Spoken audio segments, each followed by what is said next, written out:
My name is Alara Vance, and I am 34 years old. I am a landscape designer, a profession I chose because I believe in the quiet, steady power of growth. I find peace in the patient unfurling of a fern, the resilience of a perennial, the way sunlight can transform even the most neglected patch of earth. For most of my life, I have tried to apply these same principles to my family, tending to the rocky soil of our relationships with a patience I now realize was misplaced. My younger sister, Cleo, has always been the morning glory of our family, vibrant, captivating, and quick to climb over anything to reach the sun. I was the sturdy, unassuming oak, expected to provide shade and support without ever demanding my own patch of light. From our earliest days in the misty suburbs of Portland, this dynamic was set. When I was 7, I spent a whole summer cultivating a single, perfect rose bush, nurturing it from a thorny twig into a thing of beauty. The day the first bud bloomed, a velvety crimson, Cleo plucked it to wear in her hair for a school photo, flashing a dazzling smile that made our parents coo with delight, blind to the quiet tears I was hiding behind my hands. "Oh, Alara, don't be selfish," my mother would say, her voice a gentle, constant rain eroding my sense of self. "Cleo just wants to be like you." But she didn't want to be like me, she wanted to have what was mine. My favorite books would appear on her nightstand with her name scrawled on the flyleaf.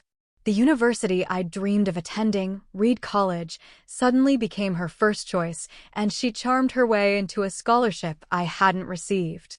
I learned to hold my joys close, to whisper my dreams to myself in the dark, lest she overhear them and claim them as her own.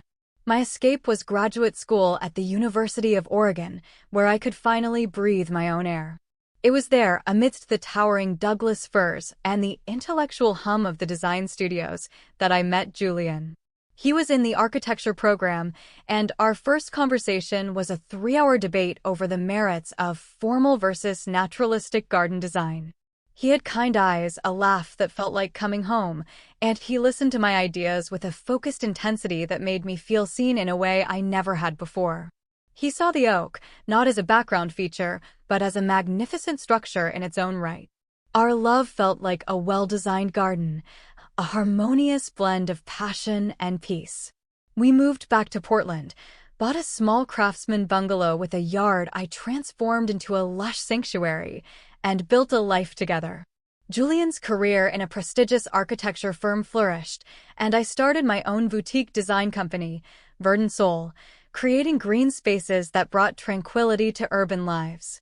When he proposed on a foggy morning at the top of Council Crest, the city sprawling below us like a secret garden, I believed I had finally cultivated a space where Cleo's shadow could not reach. Then came the wedding plans, and with them, Cleo's inevitable return to the center of my orbit. She was working in public relations, a job that perfectly suited her talent for spinning narratives. My engagement was, in her telling, a personal victory for her. "I always knew you two were perfect for each other," she'd say to our friends, conveniently forgetting she'd once called Julian a bit too serious for me. My mother, of course, insisted Cleo be my maid of honor. "It would break her heart, Alara. Family is everything." I still see the warning signs in hindsight, like invasive weeds I chose to ignore.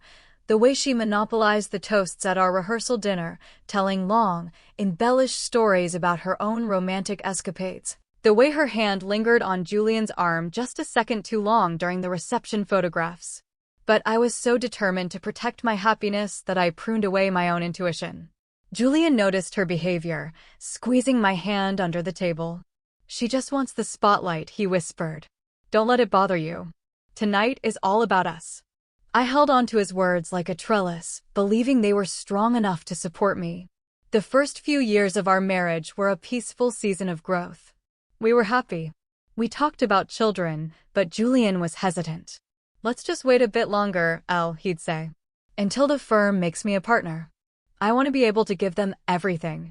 I respected his prudence, focusing instead on our shared life, our home, our careers. But about a year and a half ago, the climate of our marriage began to change. A subtle chill crept in.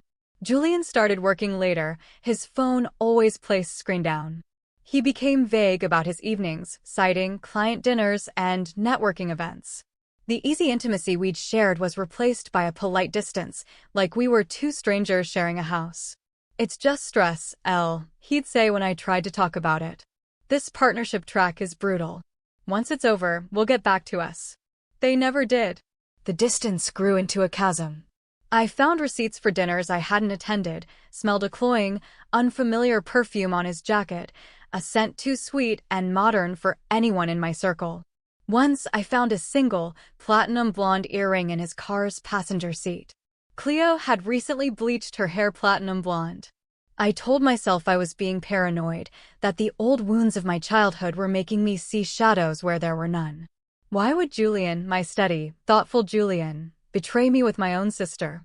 It felt too cruel, too cliché, a plot from a soap opera, not my carefully cultivated life. As my 34th birthday approached, I clung to the hope that it could be a turning point, a chance to replant our relationship. Julian had been distant, but he promised to make the day special. My parents arranged a family dinner at the Gilded Fern, an elegant restaurant downtown known for its farm-to-table cuisine and serene, plant-filled atrium, my favorite place. I spent an hour getting ready that night, choosing a deep emerald green dress that Julian had once said reminded him of a forest glade. I styled my hair in the soft waves he loved. I was determined to bridge the chasm between us, to find our way back to the garden we had started together. Looking in the mirror before I left, I whispered a silent prayer to my reflection. Tonight will be a new beginning. I had no idea how true those words would be or how devastating that new beginning would feel. The Gilded Fern was an oasis of calm in the bustling city, its atrium filled with the gentle trickle of a water feature and the scent of damp earth and night-blooming jasmine. The hostess led me to a secluded table under the canopy of a sprawling fiddle-leaf figure.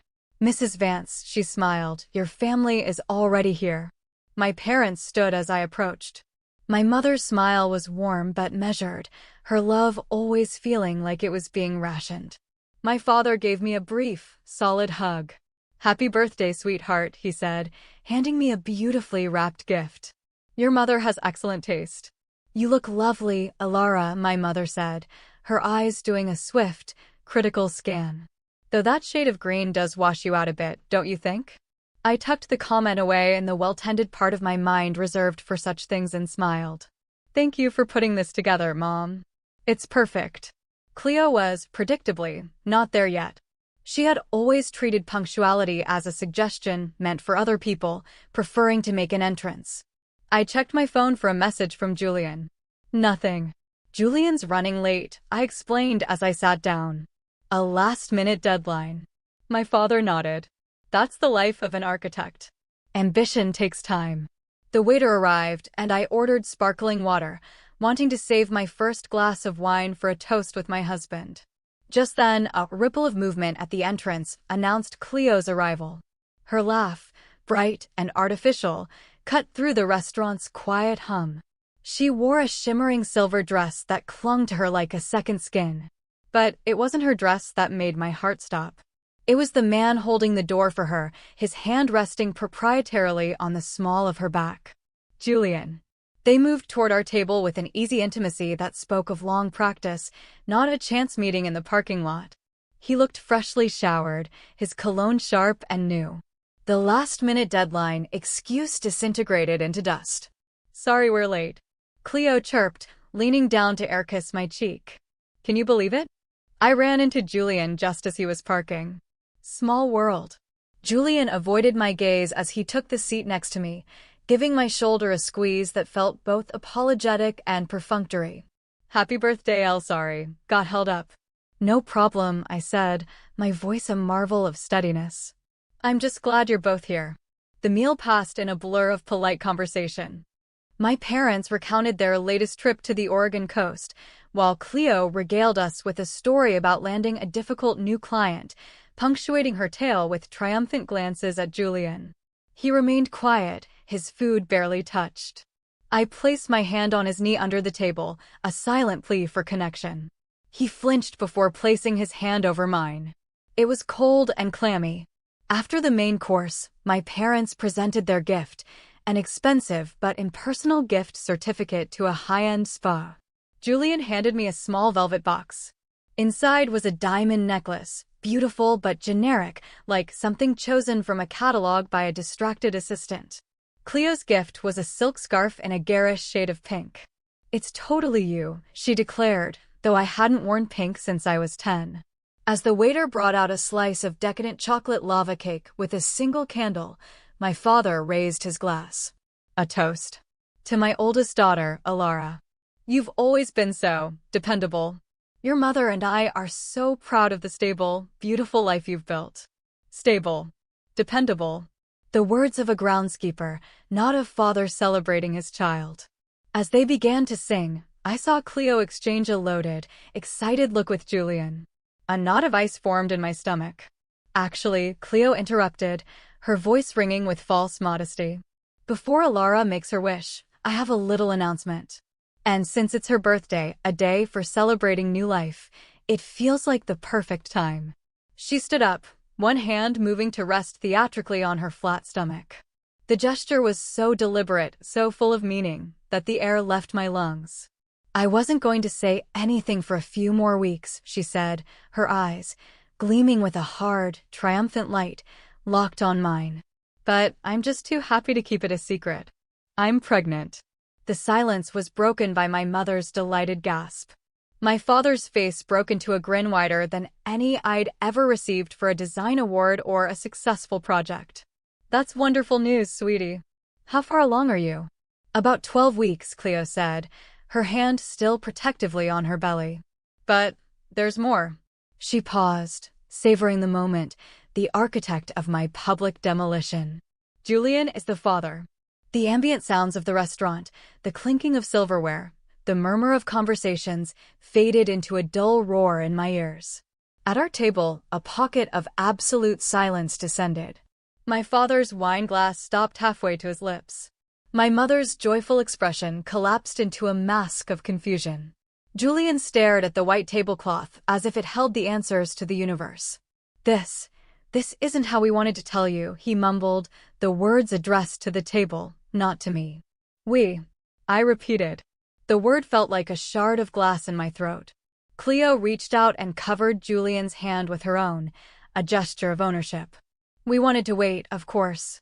But you know me, I can't keep a secret." Her gaze, sharp and victorious, returned to me. "We're going to be a family, Alara. Julian and I and the baby." The cruelty of it was breathtaking. My birthday. My favorite restaurant. My family as her audience. This wasn't an accident. It was a performance, staged for maximum impact. My mother found her voice first. "I don't understand. Julian is Alara's husband." She said it as if stating a law of physics. "Not for much longer," Cleo replied with a wave of her hand. "Let's be honest, they've been miserable for ages. This wasn't planned, but when you find a love this real, you can't just ignore it. Real love." As if the decade we had built, the garden we had tended, was nothing more than a plastic replica. Julian finally looked at me, his eyes swimming with a pathetic mixture of guilt and relief. "I'm so sorry. It just happened." "When?" I asked, my voice eerily calm. "When did it just happen?" "Does it matter?" he deflected. "It started at your New Year's party," Cleo supplied, clearly enjoying her role. "Remember when we both went out to the garden for some air? You thought we were talking about my job search." She laughed, a sound like ice cracking. "We were. Among other things. 8 months. For 8 months, while I was suggesting couples retreats and trying to understand his work stress, my husband and my sister had been building a secret life in the ruins of mine. Every late night, every guarded text, every flimsy excuse now stood in stark, horrifying alignment. My father, looking pale, finally spoke. "I think this is a discussion for a more private setting." "Oh, there's no need for privacy, Dad," Cleo said, stroking her belly. "We're all family. And soon, there'll be one more Vance. Your first grandchild. Isn't that wonderful?" As I predicted, my mother seized on this detail like a drowning woman grabbing a branch. "A grandchild," she breathed, her features softening. "Well, the circumstances are terribly messy, but a baby is always a blessing. She was already reframing it, turning Cleo's betrayal into a gift, just as she always had. Alara, Julian touched my arm. Can we please go home and talk about this?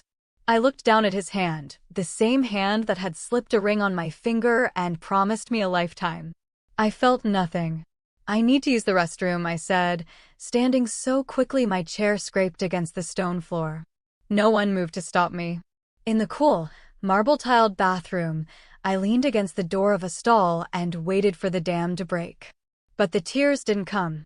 Instead, a strange, cold clarity washed over me. This was not a random act of nature. This was the culmination of a lifetime of patterns. Cleo taking, Julian yielding, our parents enabling. This was not a surprise, it was an inevitability. I splashed my face with cold water and met my own eyes in the mirror. The woman looking back was not the gentle gardener I thought I knew. There was something new in her eyes, something hard and unyielding, like bedrock. I reapplied my lipstick, my hand perfectly steady. You will not let them see you break, I told my reflection. You will not give them that satisfaction. When I returned to the table, they had moved on to discussing baby names. They were actually debating whether Rowan was too common, as if this were a joyful family announcement. I slid back into my seat. Their conversation faltered. You've certainly given me a birthday to remember, I said, my voice light. But if you'll excuse me, I'd like to finish my cake. Cleo stared, her triumphant smirk dissolving into confusion. This was not in her script. Julian looked equally baffled. Elle, we need to discuss arrangements, he began. I held up a hand. Not now, Julian. Right now, I'm celebrating. I picked up my fork and took a bite of the rich, warm chocolate cake. The flavor was a grounding force in the chaos. What? I asked, looking at their stunned faces. Did you expect hysterics? A scene? I smiled, a small, tight smile. Sorry to disappoint. I don't air my private grief in public. Besides, I added, setting down my fork and looking from Julian to Cleo, there's something you both seem to have forgotten. Something that makes this entire performance of yours rather pointless. I took a slow, deliberate sip of water, letting the silence stretch. I had been holding this card for months, a secret pain I'd kept folded in the deepest part of my heart, waiting for the right moment to play it. I've known about the affair since April, I said, my voice quiet but carrying across the table like a death knell. Julian's head snapped up. Cleo paled. What? He choked out. Your shared cloud storage, Julian. You should be more careful about what you sync. Especially folders titled Weekend Getaway. The photos from that little trip to Cannon Beach were quite illuminating. My mother gasped. Alara, this is not the time or place. Isn't it? I turned to her. Cleo chose the time and place. I'm simply responding in kind. I had seen the photos, my sister and my husband, laughing on the beach where he had proposed to me. The pain had been a physical blow, but it had also been clarifying. That was the day I stopped grieving and started planning. After that, I hired a private investigator, I continued, my gaze fixed on Julian. A very discreet firm. They have a complete record of your meetings, Julian. The hotel receipts from the 9s. The transcript of that little phone call you made from your office last Tuesday, telling her how you couldn't wait to leave me. They even have photos of you buying that silver dress she's wearing at a boutique just 2 blocks from our house. Cleo instinctively tugged at the hem of her dress, her composure finally cracking. You investigated me? Julian's voice was a cocktail of fury and fear. That's a violation of my privacy. I let out a short, sharp laugh. And sleeping with my sister for 8 months was a violation of what, exactly? Our wedding vows. I turned to the table. Don't worry. My lawyer, Ms. Albright, one of the best in the state, assures me everything was perfectly legal. Adultery, as it happens, still carries significant weight in divorce proceedings here. Julian's face had cycled through a spectrum of colors and had now settled on a sickly gray. You've been planning to divorce me? Of course, I said simply. I was going to have you served next week. You and Cleo just moved up the timeline. So, thank you, I suppose. But, Alara, a divorce. My mother started, her voice trembling. Think of the family. I am thinking of the family, Mom, I said, my voice softening slightly. And that brings me to my final point. The real reason this entire announcement is so tragically misguided. I looked directly at Cleo, whose triumphant glow had been extinguished, replaced by a flickering panic. There's one more thing you should know about your real love here, the father of your child. I reached into my purse and pulled out a folded document I'd been carrying for months. I slid it across the table toward her. Julian had a vasectomy 2 years ago. The silence that followed was absolute, a black hole that sucked all the air from our corner of the restaurant. We decided, after much discussion, that we weren't going to have children, I said, my voice flat and factual. The procedure was done at OHSU. Dr. Miller. Julian spent a weekend on the couch with a bag of frozen peas while I made him soup. Do you remember that, Julian? You said it was the best decision we'd ever made. Cleo stared at the medical report, then at Julian, her face a mask of disbelief and dawning horror. That's not possible, she whispered. You're lying. Julian, looking like he might be physically ill, finally spoke, his voice a ragged whisper. It's true, Cleo. I should have told you. I just didn't think. I didn't think it would ever be an issue. You didn't think I'd try to trap you with a baby that couldn't possibly be yours? I finished for him. Poor judgment, Julian. You should know my sister always has a backup plan. Cleo's face contorted. Then who? She looked down at her stomach in terror, the lie she'd built her triumph upon now collapsing in on her. That, I said, standing up and gathering my purse, is a question for you to answer, sister. So, if you're really pregnant, congratulations are in order. Just not to my husband.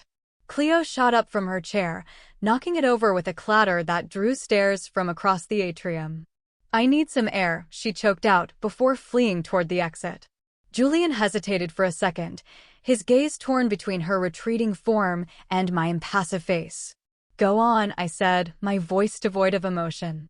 Follow her. You two deserve each other's chaos. He scrambled up and hurried after her, leaving me alone with my stunned parents and the remains of my birthday cake.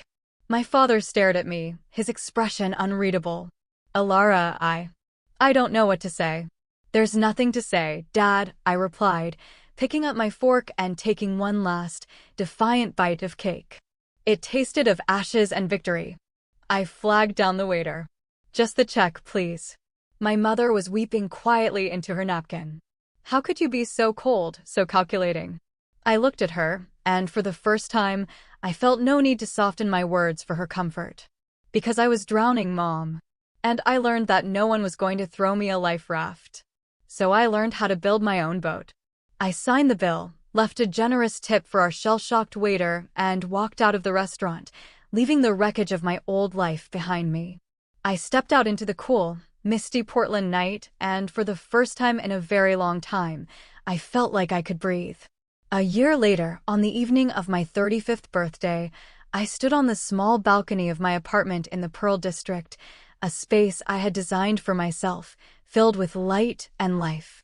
The air was crisp, carrying the scent of rain and roses from the communal garden below, a project I'd volunteered to lead.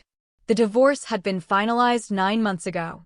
Julian, faced with the mountain of evidence Ms. Albright presented, had signed the papers without a fight. He sold his share of our Craftsman bungalow to me, and I had, in turn, sold it, finding a quiet satisfaction in severing that final tie. He moved to Seattle for a job, a retreat from the city that held the ghosts of his choices. Cleo had given birth to a healthy baby girl she named Maya. The father, a married senior partner at her PR firm, had initially denied paternity. But Cleo, in a surprising show of strength I'd never seen from her, pursued it legally. He was now paying child support, his own life in shambles. Cleo was in therapy. She was learning, she'd told me, to stop looking for her value in the reflection of the men she dated or the sister she envied. Our relationship was a sapling in cleared ground, fragile, but alive. We met for coffee sometimes, with baby Maya gurgling between us. The conversations were cautious, focused on the present. The past was a scarred landscape we were both content to leave undisturbed for now. I had agreed to be Maya's godmother, a decision that felt less like forgiveness and more like an investment in a future where our family patterns might finally be broken. My parents were learning too. My father called me more often, asking about my work, my life, my happiness, with a new, hesitant attention. My mother had sent me a birthday card that morning. Inside, she had written, "I am so proud of the strong woman you have become. I am sorry it took me so long to see you clearly." It was not a full apology, but it was a start. My phone buzzed. A text from Rowan, a gentle architect I'd met through a mutual client. "Running 5 minutes late. Picked up that Pinot you like." We'd been dating for 6 months, taking things slow, building something on a foundation of honesty and mutual respect. It felt different. It felt real. Looking out at the city lights twinkling against the darkening sky, I thought about the woman I had been a year ago, sitting in that restaurant, my world imploding. The betrayal had been a wildfire, burning my life to the ground. But I had learned that some landscapes need fire to regenerate, to clear out the undergrowth so new things can grow. From the ashes, I had found a strength I never knew I possessed. I had learned to set boundaries as firm as stone walls and to cultivate my own happiness with the same care I gave my gardens. The doorbell rang. Rowan stood there, a bottle of wine in one hand and a small, awkwardly wrapped gift in the other. He smiled, and his eyes held a warmth that asked for nothing but offered everything. "Happy birthday, Alara," he said. Inside the gift box was a single, perfectly preserved crimson rose encased in glass, a reference to a story I had told him weeks ago about my childhood. Tears pricked my eyes, but this time they were tears of gratitude. I had lost a husband and the sister I thought I knew, but I had found myself. And that was a gift more precious than anything I could have imagined. As my friends began to arrive for the quiet dinner party I was hosting, filling my home with laughter and genuine affection, I felt a profound sense of peace. I had spent so much of my life tending to others, trying to make things grow in barren soil. Now I was finally in a garden of my own making, surrounded by people who celebrated my light instead of trying to stand in it. I raised my glass, the wine a deep ruby red, and made a silent toast, not to a new beginning, but to the beauty of continuing on, stronger and more deeply rooted than before.